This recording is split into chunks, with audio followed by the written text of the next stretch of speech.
A paz do Senhor, meus irmãos, iniciando mais uma aula da Escola Bíblica Dominical e é o último encontro desse trimestre, meus irmãos, onde nós tivemos a oportunidade de conhecer o missionário finlandês Eurico Bergsten e foi uma bênção para as nossas vidas. É o maior comentarista das lições bíblicas da CPAD, comentando acho que no total de 35 lições. O trimestre nós falamos sobre os princípios divinos em tempos de crise e o subtítulo foi a reconstrução de Jerusalém e o avivamento espiritual como exemplos para os nossos dias. Eu quero aqui agradecer a todos vocês que nos acompanharam. A última lição, o tema dela é a vigilância conserva pura a igreja. 5 tópicos serão apresentados. Meia-noite, o dia que já passou. Meia-noite, início de um novo dia. Tópico 3, as armas espirituais indispensáveis ao crente. Tópico 4, meia-noite, a vinda do noivo. E o último tópico, o clamor da meia-noite, um brado de alerta. Irmãos, mais uma vez, essa é a capa da próxima lição dominical. Nós teremos um trimestre bíblico, nós iremos falar sobre o livro de Jó, amém? Título da lição: a vigilância conserva pura a igreja. O que significa, no nosso dicionário, a palavra vigilância? O que é vigiar? É observar, é espiar, é verificar, é policiar e é prevenir-se. Observe que este tema, irmãos, quando nós falamos, observe que é um tema altamente doutrinário para a igreja, não traz muito ibope, vamos dizer assim, onde a preocupação é sempre com o bem-estar físico e material do homem. Então hoje se evidencia muito mais o bem-estar do homem, um verdadeiro egocentrismo, mas nós temos que nos preocupar com a nossa vida no porvir. Isso que é o mais importante. Essas coisas terrenas são passageiras. Para que você acompanhe todo o nosso estudo, abra sua Santa Bíblia na referência de São Mateus, capítulo 25, versículos de 1 a 13. É a conhecidíssima parábola das 10 virgens. O texto áureo, irmãos, que o comentarista destacou, se encontra em São Marcos, capítulo 13, versículo 37, perdão. E as coisas que vos digo a todos, vigiai.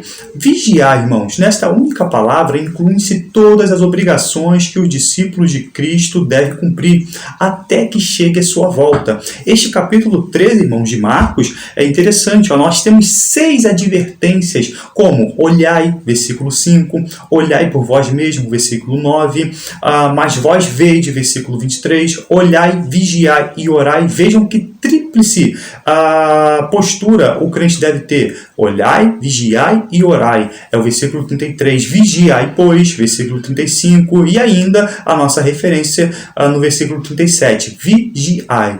Este capítulo 13, irmãos, é chamado por alguns de o pequeno Apocalipse. Recebe uma boa ampliação lá em São Mateus, capítulo 24, e Lucas, capítulo 21, e o próprio Apocalipse. Isso se deve ao fato de que as verdades aqui reveladas não nos foram dadas para responder a todas as perguntas acerca do futuro. Então, existem muitas pessoas que estudam as questões das revelações futuras com a postura de curiosidade, e nós não podemos ter essa postura. Mas o Apocalipse, as revelações, são para encorajar os crentes a resistir ao mal e ficar firmes nas perseguições e esperar sempre em Cristo. Isso que é mais interessante. A verdade prática, irmãos, vai dizer o seguinte: através da vigilância, a igreja se manterá pura e não se afastará do modelo traçado por Cristo, rejeitando assim as inovações e o mundanismo dos nossos dias. E eu quero destacar também a questão da pós-modernidade, muito exacerbada na nossa época, esta época que antecede a volta de Cristo. Os valores hoje, irmãos, são anticristãos, os valores são antideus. Existe um materialismo muito acentuado, onde a preocupação é só com a matéria, o modernismo e o relativismo moral. Então, são pessoas que não estão de acordo com a santa palavra de Deus. O conceito doutrinário agora, irmãos, para a questão da vigilância. A vigilância remonta a uma atenção objetiva para consigo mesmo e diante de Deus. Uma consciência de passar em revista o nosso coração diante do Pai. Esse exercício requer pureza interior, honestidade para consigo mesmo. Só consegue fazer isso quem compreendeu profundamente as implicações do Evangelho na vida presente e na porvir. Assim, à luz da pessoa bendita de Jesus Cristo, somos estimulados a vigiar em todo o tempo. O nosso Senhor nos disse que deveríamos ficar despertados para compreender os tempos em que vivemos e conservar a fé até que Ele venha e buscar a sua noiva. Sejamos, pois, vigilantes. Você pode, irmãos, observe, o comentarista não fez isso, é uma crítica. Tem pessoas que estudam as lições dominicais com o mesmo peso da Santa Bíblia, mas a Bíblia é a inerrante palavra do Senhor. As lições bíblicas dominicais são comentários. Amém? Então, olha, ao meu ver, é uma crítica que eu teço nessa última lição, que o comentarista não contextualizou com os personagens que nós vimos ao longo do trimestre.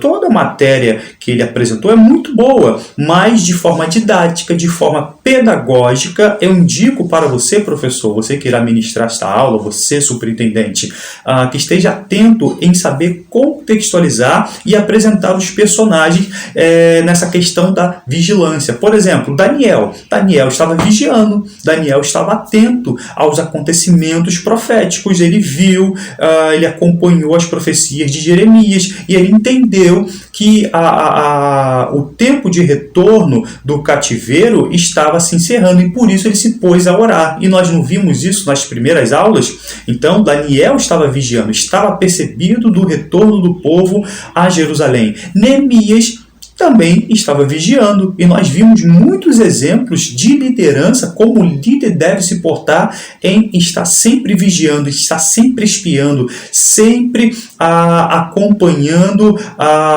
as tendências mundanas e resguardando o povo. Esdras também estava vigiando, porque ele ensinou a palavra do Senhor. Zorobabel e Jesua, um dos personagens iniciais, que não permitiu que povos estranhos participassem da construção do templo, lembra desta aula, irmãos? Também os dois estavam vigiando. Então, temos muitos exemplos desses personagens que estavam com a postura vigilante. Mas também nós temos exemplos contra. Mas o povo deixou de vigiar quando da reconstrução do templo. Os irmãos lembram que a reconstrução do templo parou? E foi necessário o profeta Ageu, o profeta Zacarias, que também estavam vigiando. É bom nós citarmos também, porque esses dois profetas pertencem àquela época. Então, o povo deixou de vigiar. E depois o povo ainda deixou de vigiar 70 anos, quando a construção da cidade parou. Então, o povo também deixou de vigiar. E os casamentos mistos, irmãos? Quando o povo fez uniões mistas, onde nem a língua original era mais falada dentro dos lares. Isso traz exemplos espirituais muito fortes para a nossa vida. E o sacerdote Eliabe, que também deixou de vigiar, trazendo, lembra daquele Tobias terrível, para morar dentro do templo do Senhor. Então nós temos exemplos pós e contra. Então tenha esta atenção de contextualizar a nossa lição, essa última lição, com todos os personagens, com tudo aquilo que nós vimos ao longo do trimestre. É uma boa oportunidade para recapitularmos todos esses assuntos. Apesar de muito conhecida, agora nós entramos na parábola das 10 virgens. É uma das mais difíceis de ser interpretada, essa parábola. Contudo, sua mensagem principal é muito evidente. É urgente estar preparado para encontrar-se com o nosso noivo. Houve uma época, irmãos, que essa mensagem era muito pregada. Os irmãos lembram, os mais antigos, e os crentes tinham temor e ansiavam pela vinda de Jesus. De um tempo a esta parte, pouco se ouve acerca desse tema. Isso também acontece aí na sua região, você que está nos assistindo. Portanto, professor, aproveite a aula de hoje para destacar esta bendita esperança.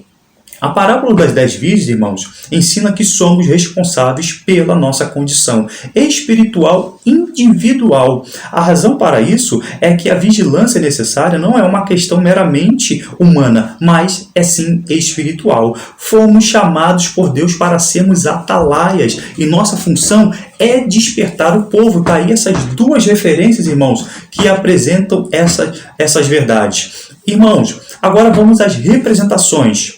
Nesta parábola, o que representa o noivo? O próprio Cristo. O que representa as virgens? A pessoa que aceitaram a fé cristã.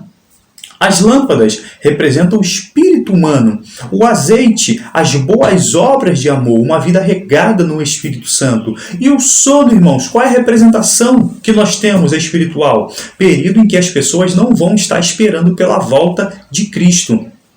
Virgens, está aí a referência no original, virgens em idade de casar, referindo-se às mulheres jovens, castas e solteiras, são damas de honra da noiva. As 5 virgens prudentes, irmãos, simbolizam os crentes fiéis, sinceros, constantes e revestidos de santidade de espírito.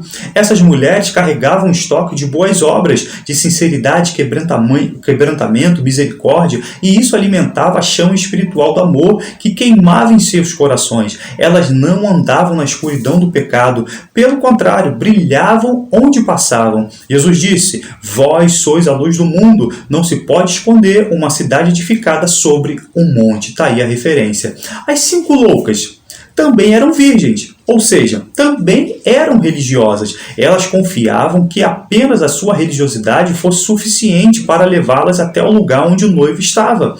Isso fez com que elas se sentissem seguras e autossuficientes em sua santidade. Elas acharam que a sua pureza bastava, mas isso impediu que elas carregassem o óleo da unção e a compaixão do amor. Essas cinco virgens loucas, irmãos, representam os crentes mornos, sem nome, sem a vestidura espiritual da justiça de Cristo. Irmãos, a questão do número 10, e ao longo da Bíblia aparece muito essa numeração. No casamentos antigos, vejam só, havia o costume de ter 10 virgens de honra da noiva. Então, quando Jesus lança essa parábola, os judeus conheciam muito bem este assunto no contexto social e Jesus aplica na vivência espiritual. Entre os judeus, não se realizavam cultos nas sinagogas, não se cumpria o ato de circuncisão, não se comia Páscoa, irmãos, e nem se contratava casamentos sem que houvesse ao menos 10 pessoas presentes. E o número 10 ao longo da Bíblia indica ordem perfeita e responsabilidade pessoal. E nisso nós temos os 10 mandamentos, o dízimo, a 10ª parte, o cumprimento das tábuas ali no tabernáculo, 10 côvados, as 10 virgens supracitado, as 10 dracmas, o número de cortinas também no tabernáculo, número de 10. Então, indica ordem perfeita e responsabilidade pessoal. Irmãos, eu quero destacar aqui o tópico 4 que mais me chamou a atenção. Meia-noite, a vinda do noivo. Durante milênios, os salvos cantaram e falaram da segunda vinda de Jesus. Muitos crentes que esperavam aquele dia dormiram no Senhor, guardando a fé, e os que hoje vivem esperam ansiosos a segunda vinda de Jesus. Mas a partir da meia-noite, isso é espiritual, ninguém mais dirá que Jesus virá. Pelo contrário, à meia-noite ouvir-se-á o clamor de júbilo incontido que encherá a terra e os céus. Será a noiva exclamando: chegou o noivo. Em Mateus 25:10 está escrito: chegou o esposo. Então, nós estamos nessa expectativa de não mais dizendo que Jesus virá em breve, mas que já chegou o Senhor Jesus Cristo para levar um povo santo e zeloso de boas obras. Meus irmãos, mais uma vez eu quero agradecer e quero que Cristo venha nos abençoar através do estudo da Santa Palavra de Deus, e sempre lembrando, a escola dominical é a igreja reunida, ensinando enquanto evangeliza e evangelizando enquanto ensina. Amém.